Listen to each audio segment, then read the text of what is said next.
نحمده ونصلي على رسوله الكريم اما بعد فاعوذ بالله من الشيطان الرجيم بسم الله الرحمن الرحيم رب اشرح لي صدري ويسر لي امري واحلل عقدة من لساني يفقهوا قولي رب زدنا علما اللهم فقهنا في الدين اللهم انا نسألك علما نافعا وعملا متقبلا ورزقا طيبا اللهم انفعنا بما علمتنا وعلمنا ما ينفعنا وزدنا علما آمین یا رب۔ الذین طغوا فی البلاد، یہ سارے عاد، ثمود اور فرعون تینوں کی طرف اشارہ ہے۔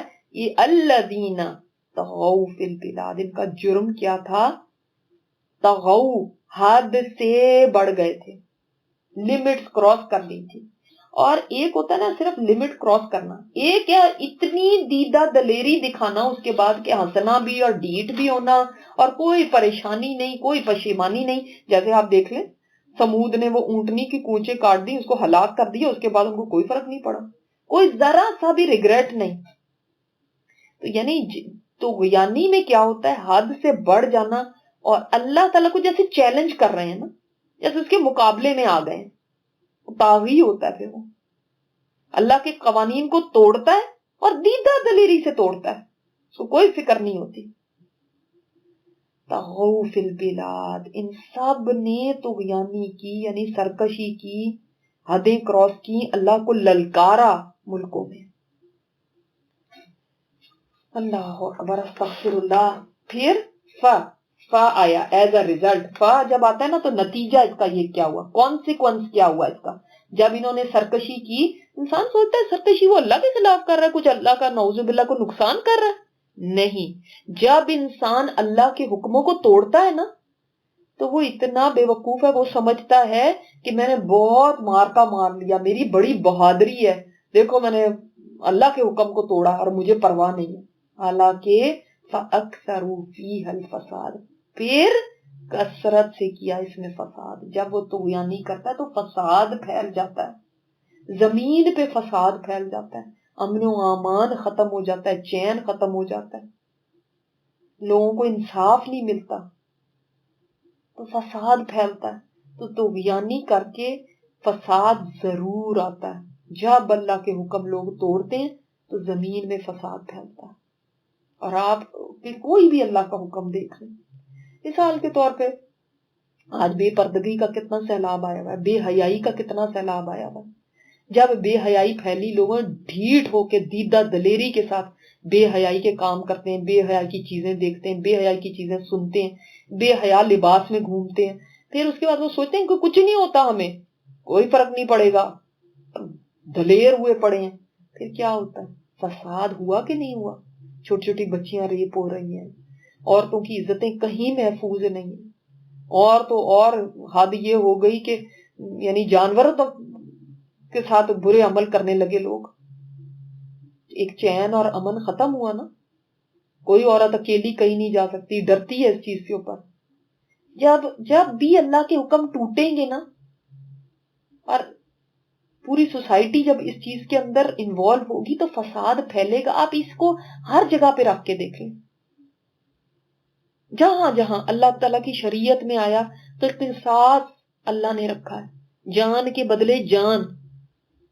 جب یہ حکم ٹوٹنے لگے، جب کوئی کسی کو پوچھنے ہی نہیں لگا، کوئی کسی کو مارے یا کچھ بھی کرے، وہ فرق نہیں پڑا، قصاص ہی نہیں لیا جانے لگا، تو پھر آپ دیکھیں گے کیا ہوا، لوگ دیدہ دلیر ہو گئے، خون لوگوں کا ایسے بہنے لگا جیسے کہ جانور کا بھی خون زیادہ پینتی ہے اس سے۔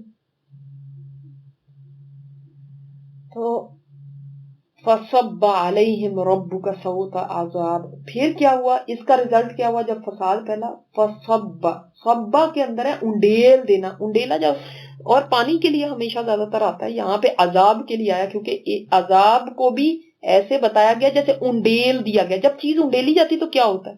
مثلا ایک بالٹی پانی کی انڈیل دی گئی کسی کے اوپر تو کیا ہوگا؟ وہ پورا کا پورا اس میں نہا جائے گا نا، ایک تو یہ ہوگا۔ دوسرا وہ انٹینس چیز ہے انڈیلنا، ایک تھوڑا تھوڑا کر کے ڈالنا ہوتا ہے، ایک پورا ایک دم انڈیل دینا۔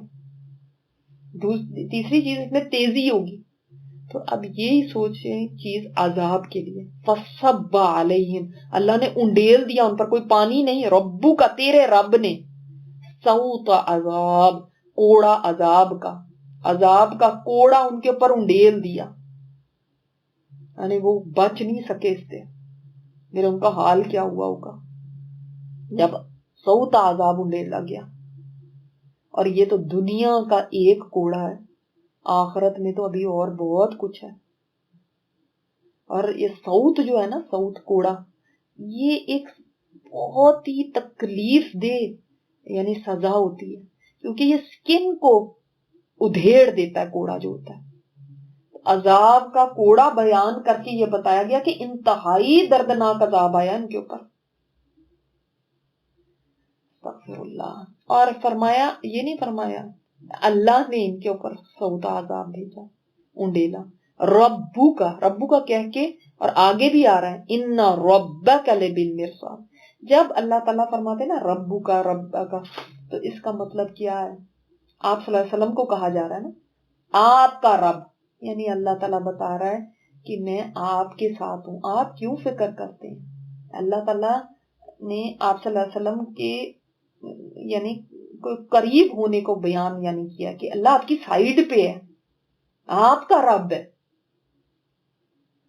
جیسے کوئی کہے نا تیری ماں نے تیرا بدلہ لے لیا، تو یعنی کہ ماں اپنے بچے کو یہ کانفیڈنس دے رہی ہے کہ میں تمہارے ساتھ ہوں۔ تو یہاں پہ اللہ تعالیٰ اللہ کا لفظ بھی لا سکتا تھا، لیکن ربو کا آپ صلی اللہ علیہ وسلم کے لیے کتنی تسلی ہے۔ ان ربک لبالمرصاد، اور اس کے اندر بہت ایک 3 الفاظ ہیں کہ بہت ڈرا دینے والی بات ہے۔ اللہ تعالیٰ نے فرمایا تیرا رب گھات میں ہے۔ رصد پتہ ہے کس کو کہتے ہیں؟ جب کوئی بہت گھات سمجھتے ہیں آپ؟ اچھا آپ اس ایگزامپل سے دیکھیں، شیر کو کہتے ہیں یہ گھات میں بیٹھا ہے۔ اب وہ کیسے گھات میں بیٹھتا ہے؟ آپ نے کبھی وہ ڈاکومنٹری دیکھی ہے؟ اس کے اندر کہیں چھپ کے بیٹھا ہوتا ہے، وہ دیکھ رہا ہوتا ہے اپنے شکار کو، وہ ٹائم آنے کے اوپر حملہ کرے گا۔ ابھی شکار مطلب ادھر ادھر ہے، وہ ویٹ کرتا ہے اور واچ کرتا ہے، اور پوری اس کی نظریں آل دا ٹائم اپنے شکار کے اوپر ہوتی ہیں، اس کو گھور رہا ہوتا ہے، لیکن ابھی نہیں پکڑنا اس نے ایک ٹائم آئے گا تو اس وقت اس نے جھپٹا مارنا۔ اللہ تعالیٰ نے فرمایا تیرا رب گھات میں ہے، وہ دیکھ رہا ہے مگر ابھی ٹائم نہیں ہے، واچ کر رہا ہے۔ اور یہ نہ سمجھنا کہ اس کی نظروں سے تم ہٹ گئے ہو، مگر جب ٹائم آئے گا تو وہ دبوچ لے گا۔ ان بطش ربک لشدید، پھر اللہ کی پکڑ جو ہے نا وہ بہت شدید ہے۔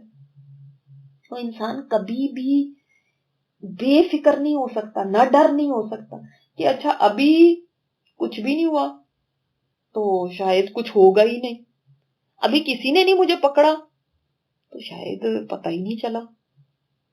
نہیں، یاد رکھیے گا یہ بات کہ اللہ تعالیٰ گھات میں ہے، اور اس کے انسان کے لیے جو اللہ کا باغی ہوتا ہے وہ پہلے سے انتظار میں ہے، مگر اس نے ایک ٹائم رکھا، اس کو پتا ہے کہ کب ان کو پکڑنا۔ استغفر اللہ۔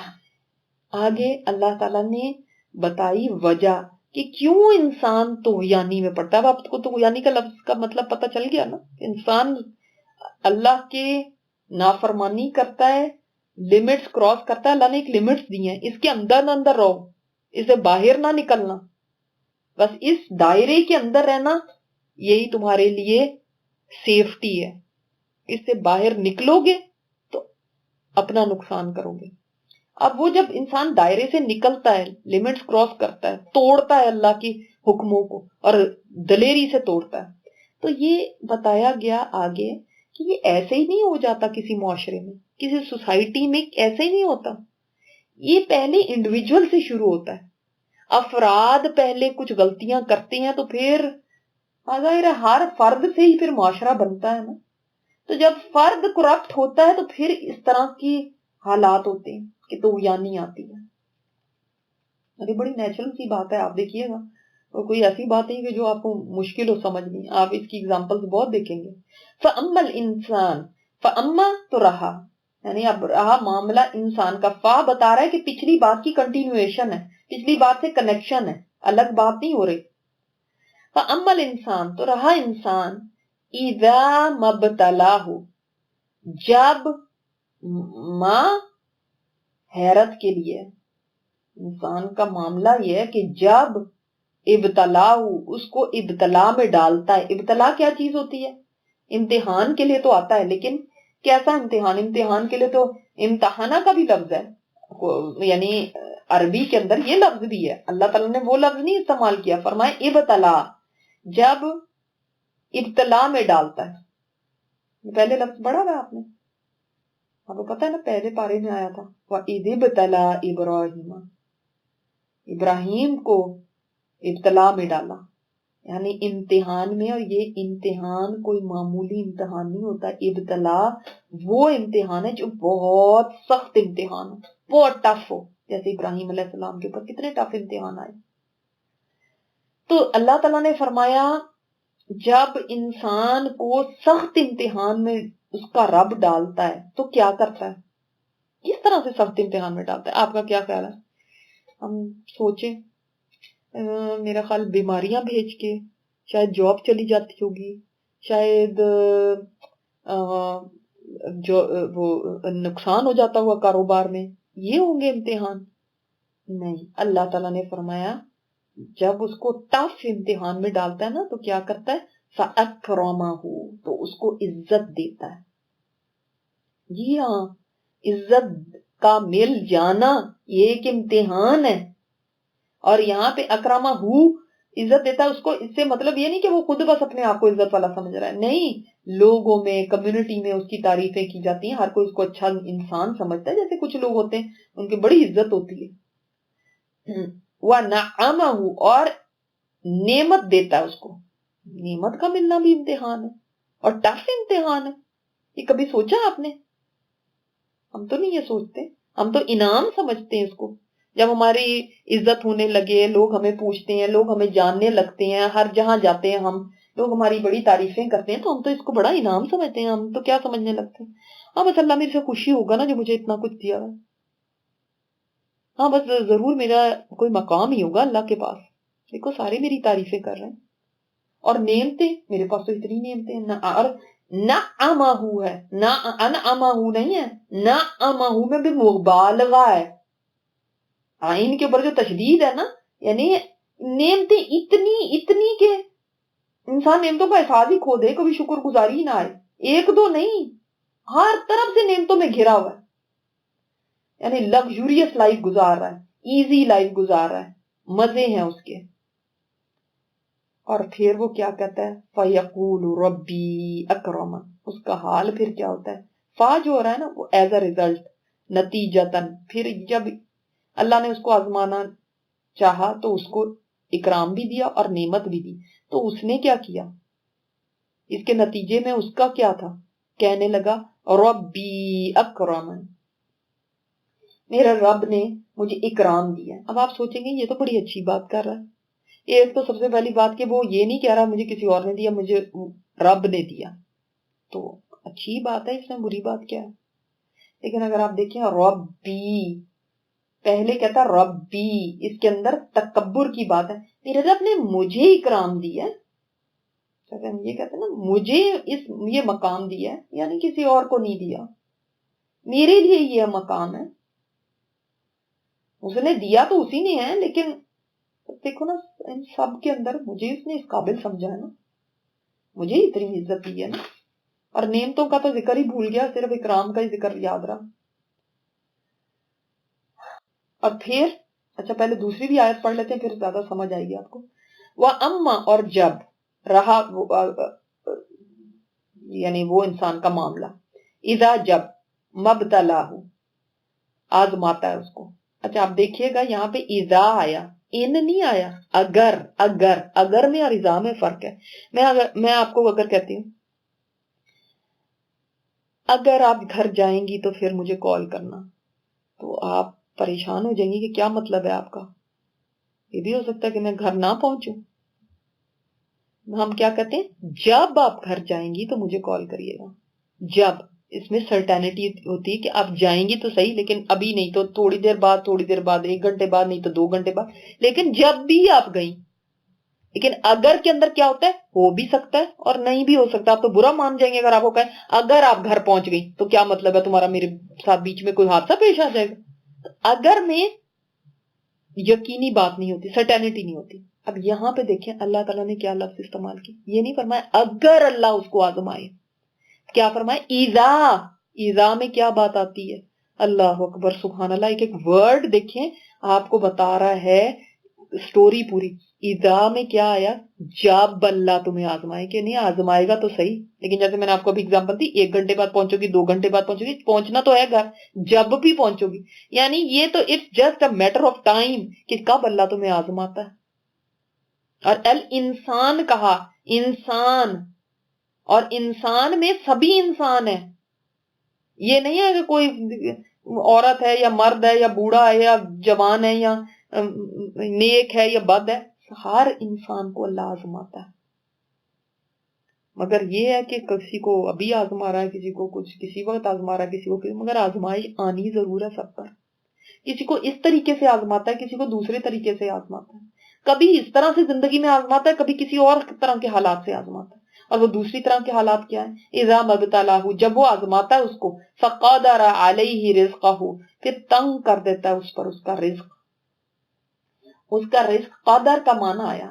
قدر مطلب ریسٹرکٹ کر دیتا ہے، کم کر، نپا تلا دیتا ہے. تو اب کیا کرتا ہے؟ اچھا اب یہاں پہ دیکھیں قدر کا لفظ ہے، کچھ اور ورڈ نہیں آیا. اور قدر کے ورڈ کے اندر بھی ایک حکمت ہے. کمی کرنے کے لیے اور بھی لفظ آ سکتے ہیں، نقص بھی کمی ہے، لیکن اللہ تعالیٰ نے قدر کا لفظ لا کے بتا دیا کہ یہی تمہاری تقدیر میں لکھا ہوا تھا. اللہ نے تمہارے ساتھ کوئی ظلم نہیں کیا. تقدیر میں جتنا تھا وہ اس کو دے دیا، اور اس میں کمی تھی تو جب کیلکولیٹڈ اس کو دیا. اندازہ ہوتا ہے نا، قدر مطلب کیا ہوتا، تقدیر بھی اسی سے کہ کیلکولیٹڈ، اندازے کے مطابق، ایگزیکٹ اندازے کے مطابق دیا اس کا رزق اس کو. فیقول ربی اہانن، تو وہ آگے سے کیا کہتا ہے؟ میرے رب نے تو مجھے ذلیل کر دیا. یعنی فوراً بدگمان ہو جاتا ہے، اللہ نے تو مجھے بے عزت کر کے رکھ دیا، اللہ کو تو میں پسند ہی نہیں ہوں، اللہ کو میرے سے کوئی محبت نہیں، میں نے ایسا کیا کر دیا تھا. حالانکہ دونوں آیتوں میں دیکھیں کہاں پہ یہ لکھا ہوا ہے کہ ہم اس کو سزا دے رہے ہیں، کہاں پہ یہ لکھا ہوا ہے کہ ہم اس کو انعام دے رہے ہیں. کہیں پہ بھی نہیں. دونوں میں کیا ہے؟ مبتلاہ، اذا مبتلاہ، دونوں میں آیا نا. وہ بھی آزمائش تھی، یہ بھی آزمائش، لیکن انسان اس کو انعام سمجھ لیتا ہے، اس کو سزا سمجھ لیتا ہے. جب انعام سمجھتا ہے تو تکبر کرنے لگتا ہے، مجھے ہی ملا نا، یعنی میں اس قابل تھی تو اللہ نے مجھے عزت دیا نا، تم لوگ نہیں ہوگے اس قابل، تمہارے نہیں ہوں گے عمل اس قابل. آخر میرے اندر تو کوئی چیز ہوگی جو اللہ نے مجھے، دیکھو ہر کوئی مجھے پوچھتا ہے میرا کتنا نام ہے اس کمیونٹی کے اندر. یہی تو بات ہے کہ اللہ نے آزمائش ہی تمہاری یہ کی تھی، اور یہ آزمائش زیادہ مشکل ہے کیونکہ اس کو تو کوئی آزمائش سمجھتا ہی نہیں. اب یہاں پہ اگر کسی کو کہا جائے، کسی کو عزت بھی مل رہی ہو، نعمتیں بھی مل رہی ہوں، گھر کے اندر اس کے پاس اتنی نعمتیں، وہ باہر قدم رکھتا ہے تو لوگ عزت دیتے ہیں اس کو، تو وہ کیا کہے گا کہ میرے لیے ٹیسٹ ہے؟ وہ تو کہے گا کہ میرے لیے کیا ٹیسٹ ہے، تو میرے کوئی دیکھ، میں اتنی نیک ہوں نا، بس اللہ میری سنتا ہے تو اس نے مجھے دے دیا. ہر ایک کو تو نہیں یہ ملتی چیزیں. یہ چیز آتی ہے کہ نہیں آتی اس میں؟ کب وہ یہ سمجھ کے پھونک پھونک کے قدم رکھتا ہے کہ اللہ یہ میرا امتحان ہے، اس میں مجھے پورا اتارنا. اگر لوگ میری بات کو سن رہے ہیں، اگر لوگ مجھے عزت دے رہے ہیں، میں چاہے کوئی دین کا کام کر رہی ہوں یا میں کوئی دنیاوی کوئی اور خدمت خلق کر رہی ہوں یا کوئی اور دنیاوی کام کر، لوگوں میں میری بڑی عزت ہے، بڑی پذیرائی ہے، اپریشیشن ہے، کب انسان سوچتا ہے کہ یہ میرے لیے کوئی امتحان کا باعث ہے؟ حالانکہ اللہ دونوں طرح سے آزماتا ہے، اور یہ مور ٹف امتحان ہے، کیونکہ جب اللہ تعالیٰ کسی کا رزق تنگ کرتا ہے تب بھی کوئی چانس ہوتا ہے کہ وہ سوچ لے کہ یہ میرا ٹیسٹ ہو سکتا ہے. لیکن جو پہلی والی بات ہے اس میں تو انسان سوچتا ہی نہیں ہے. اب کیا ہوا؟ دوسری دفعہ میں کیا ہوا؟ اس نے فوراً کیا کنکلوژن دیا؟ اس نے یہ نہیں سوچا کہ اللہ تو مجھے آزما رہا ہے، تو نے مجھے دیا تھا تب بھی آزمایا تھا، تو نے لے لیا تو تیری امانت تھی، تو نے اب بھی لے لیا، کم کر دیا اللہ یہ بھی تیری آزمائش ہے. میری جاب چلی گئی، میرے نقصان ہو گیا، میرے اور عزت چلی گئی. اب میرے یہ بھی اللہ امتحان ہی ہے تیری طرف. نہیں وہ ایسے نہیں کرتا. وہ پینڈولم کی طرح. پینڈولم آپ نے دیکھا کلاک میں پینڈولم ہوتا ہے نا, وہ کیسے گھوم رہا ہوتا ہے, ایک طرف بالکل ایک طرف جاتا ہے, پھر دوسری طرف بالکل دوسری طرف جاتا ہے, ہوتا ہے نا وہ جو گھنٹہ سا بیچ میں لٹکا ہوتا ہے. انسان کا معاملہ بھی یہی ہو جاتا ہے. جب اس کو چیز ملتی ہے, کوئی انعام ملتا ہے, یعنی نعمتیں ملتی ہیں, اکرام ملتا ہے, وہ ایسا آپے سے باہر ہوا چلا جاتا ہے, بڑائی میں بھی, اور اپنے آپ کو چیز بھی بہت بڑی سمجھنے شروع ہوتا ہے, چاہے بول کے نہیں بھی کہے. بول کے تو کیا کہہ رہا ہے, ربی اکرمن. اس نے یہ نہیں کہا مجھے کسی بت نے دیا, اس نے یہ نہیں کہا کہ میں نے خود اپنی کمائی کیا, مگر اس میں بھی ایک بس اپنی بڑائی کا احساس ہے. دوسری طرف کیا ہے, بالکل ہی مایوس ہو جانا, اللہ کو میرے سے کیا محبت, اللہ کو میری کیا پرواہ. پھر انسان یہاں تک پہنچ جاتا ہے, تو دوسری طرف ہی ایکسٹریم پہ چلا جاتا ہے, بیچ میں کہیں رہتا ہی نہیں. دیکھیں جو مومن ہوتا ہے نا, جو سمجھ جاتا ہے کہ امتحان ہے, وہ اس کے اوپر ایسے پہلے والے حالات آئے تب بھی وہ ویسے ہی کھڑا ہوا ہے, دوسرے حالات آئے تب بھی ایسے ہی کھڑا ہوا. وہ چٹان کی طرح ہوتا ہے. آپ دیکھیں ٹھیک ہے, کچھ انسان کو کچھ اچھا ملتا ہے, اس کو کچھ خوشی ہوتی ہے, مگر ایسے نہیں ہونا چاہیے کہ اس میں بڑائی آ جائے, اس میں تکبر آ جائے, یا وہ آپ پہ سے ہی باہر ہونا شروع ہو جائے. اب دیکھیں لوگوں کو, اب ان کو ذرا سی کوئی کامیابی مل کیا جائے, نعمتیں مل گئی یا بڑے کو عزت مل گئی ہے, چاہے وہ کسی وجہ سے بھی ہو, وہ ان کی حالت ایسی ہو جاتی, ناچ ناچ کے پاگل ہو جاتے ہیں. بہت شو آف اور بہت اپنے آپ کو بڑا کرنا اور بہت دکھاوا, اور وہ سب شروع ہو جاتا ہے. اور جہاں کوئی مصیبت آتی ہے تو ایسے مایوس ہو جاتے ہیں, اب ہم نے نماز بھی نہیں پڑھنی, اب ہم نے کچھ نہیں کرنا, کیا ملا ہمیں یہ سب کر کے, اللہ کو ہماری کیا پرواہ ہے, وہ کہاں تھا اللہ جب ہمارے ساتھ یہ ہو رہا تھا. نعوذ باللہ, ایسی باتیں کرنے لگتے ہیں. تو انسان کا حال دیکھیں کیا ہے. خوشی آ گئی تب بھی اس میں شکر گزاری نہیں ہے, تب بھی آپے سے باہر ہو رہے ہیں, اترانا ہو گیا. تکلیف آ گئی, کوئی نقصان ہو گیا, کوئی کمی آ گئی, کوئی مصیبت ٹوٹ پڑی, تو یہ نہیں کہتے کہ اس میں میرے لیے کوئی خیر ہوگی, اس میں بھی اللہ تعالیٰ میرے لیے کچھ بھلائی کا سامان رکھا ہوگا. اگر اس نے میرے سے یہ چیز لے لی ہے, یہ اس کی قدر تھی, اس نے ایسا ہی چاہا, اس نے ایسا ہی کر دیا, میں اس کی رضا میں راضی ہوں. ہے نا, اللہ کی رضا میں راضی رہنا اتنا بڑا مقام ہے کہ انسان جب ہم صبح کو کہتے ہیں رضیت باللہ ربا, ہم اللہ کے رب ہونے پہ راضی ہوئے, تو کیا کہہ رہے ہوتے ہیں جب ہمیں اس چیز کی کوئی پرواہ ہی نہیں ہے کہ اللہ تعالیٰ کوئی فیصلہ کرتا ہے تو وہ میرے لیے بہتر ہے یا اس کے اندر میرے لیے خیر ہے, میں اس کی پرواہ نہیں کرتی, مجھے یہ ہے کہ بس جو میں چاہتی ہوں ویسا کیوں نہیں ہوا.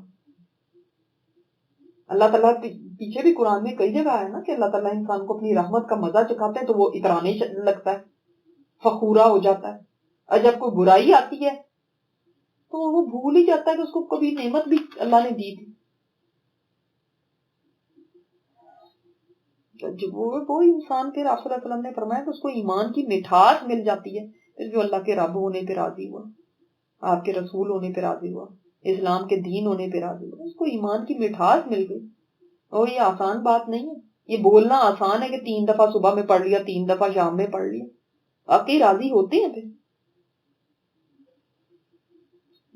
کیونکہ یہ اللہ کے فیصلے سمجھ کے کہ یہ اللہ کا فیصلہ ہے, اور مجھے اس کے اندر میں کیوں چو چراں کروں, میں کیوں اس کے اندر اعتراضات کروں.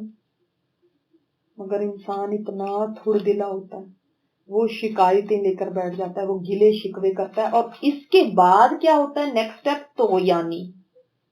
اب آپ دیکھیں طغیانی اس کے بعد کا سٹیپ ہے کہ پھر انسان کہتا ہے مجھے بھی نہیں پرواہ ہے, پھر جو مرضی کروں گی میں, آئی ڈونٹ کیئر. دین کیا کہتا ہے, دین نے کون سا مجھے کچھ دے دیا. سمجھ آئی بات, طغیانی آتی کیسے ہے پھر, جب اللہ امتحان میں ڈالتا ہے. اللہ کی امتحان میں اللہ کیوں ڈالتا ہے, انسان کے درجے بلند کرنے کے لیے, اس کو اور خیر دینے کے لیے. کبھی فقر سے آزماتا ہے, کبھی دولت دے کے آزماتا ہے, کبھی صحت سے آزماتا ہے, کبھی بیماری سے آزماتا ہے, کبھی کسی پیارے رشتے کے جانے سے آزماتا ہے, کبھی کسی کے ملنے سے آزماتا ہے, کبھی قوت اور توانائی دے کے آزماتا ہے, کبھی کمزوری دے کے آزماتا ہے. کبھی جوانی دیتا ہے تو اس میں بھی آزمائش ہوتی ہے، کبھی بوڑھاپا دے دیتا ہے تو اس میں بھی آزمائش ہوتی ہے. وہ دیکھنا چاہتا ہے کہ میرے بندے کی زبان پر کیا آتا ہے.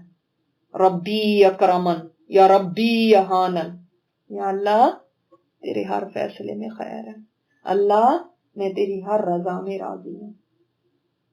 اور یہ جو راضی رہنے والا نا، اسی کے متعلق اس سورت کے آخر میں بھی بات آئے گی کہ جو کہ راضی اللہ کے فیصلوں پہ رہتا ہے، پھر اللہ تعالیٰ بھی اس کے لیے کیا پیارا انجام کرتا ہے. تو سمجھ آ گئی اب بات کہ کیا ہمارے رویے ہونے چاہیے کچھ چیز ملنے پر بھی، اور کیا ہمارے رویے ہونے چاہیے کچھ چیز جانے پر بھی. شارٹ سائٹڈ ہے ہم زیادہ آگے تک دیکھتے نہیں ہیں، جیسے ہمیں سمجھ نہیں آتی، ہم صرف سامنے کا دیکھ رہے تھے. یہ ایسا مجھے بظاہر ایسا لگا تو یہ برائی ہے، اور یہ بظاہر مجھے اچھا لگ رہا ہے تو یہ اچھا ہی ہے. اب اس کے بعد ہم ہر ایک کو دیکھیں گے کہ وہ جب اس کے پاس نعمتیں بھی ہیں تو یہ ضرورت نہیں ہے کہ اب ہم مرعوب ہو جائیں، یہ سوچیں بس دیکھو اس کو تو اللہ نے اتنا دے دیا ہمیں نہیں دیا. نہیں، سوچیں اس کے پاس بھی تو امتحان ہی ہے، اور کسی کے پاس نہیں ہے تو اس کو بھی کوئی حقیر نظروں سے دیکھنے کی ضرورت نہیں ہے، وہ کوئی کمتر نہیں ہے اللہ کی نظر میں، یہ بھی اس کا امتحان ہے. اور جو میرے اوپر بھی حالات تھے وہ میرا امتحان ہے. اب یہ سوچیں کہ میں کس جگہ پہ کھڑی ہوئی ہوں. جب مجھے کوئی چیز ملتی تو میں کیا کہتی ہوں، اور جب مجھ سے کوئی چیز چھنتی تو میں کیا کہتی ہوں. دونوں امتحان کی سچویشنز میں میرے رویے کیا ہیں، کیونکہ سارا ڈیپینڈ کس پہ کرتا ہے، اللہ تعالیٰ دیکھ کیا رہا ہے. فَيَقُول سے آگے دیکھ رہا ہے کہ اس کے منہ سے نکلتا کیا ہے. تو اس کو دارالامتحان سمجھیں. اس دارالامتحان میں ہر طرح کے امتحان ہو رہے ہیں. یہ کوئی عزت اور بے عزتی اور کامیابی اور ناکامی اور ہار اور جیت کی نہیں ہے باتیں ہو رہی. ایک کو اللہ نے جیت دے دی، اس کو زیادہ نعمتیں دے دی، ایک ہار گیا. نہیں، بلکہ حدیث میں آتا ہے کہ اگر کم ہو مگر کفایت کر جائے، یعنی یہ کم اور تمہاری ضرورتیں پوری ہو رہی ہیں تو وہ بہتر ہے اس سے جو زیادہ ہو اور غافل کر دے. کبھی کبھی انسان زیادہ چاہتا ہے، اس کو غفلت میں ڈال دیتا ہے. اب وہ کہہ رہا ہے میرے کم کیوں ہوا، میرے رب نے تو مجھے ذلیل کر دیا. یہ مختلف سچویشنز ہیں، اللہ ان سے آزماتا ہے. امام احمد بن حنبل، ان کے پاس جب خلیفہ نے اشرفیوں کی تھیلی بھیجی تھی تو رو پڑے تھے کہ اللہ میں اس آزمائش کے قابل نہیں ہوں. کیونکہ یہ بڑی آزمائش ہوتی ہے، یہ دنیا کی دولت ایک بہت آزمائش ہے، جس کے بعد جتنا زیادہ اس کا امتحان اتنا بڑا ہے.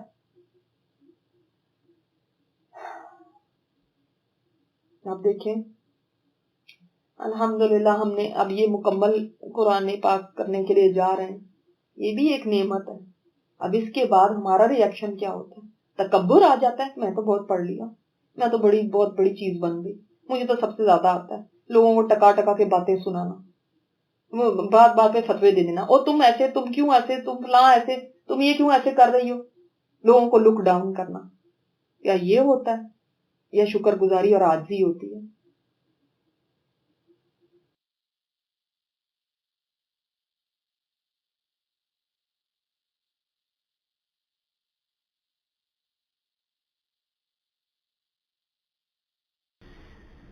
سبحانک اللہم و بحمدک، نشہد ان لا الہ الا انت، نستغفرک و نتوب الیک.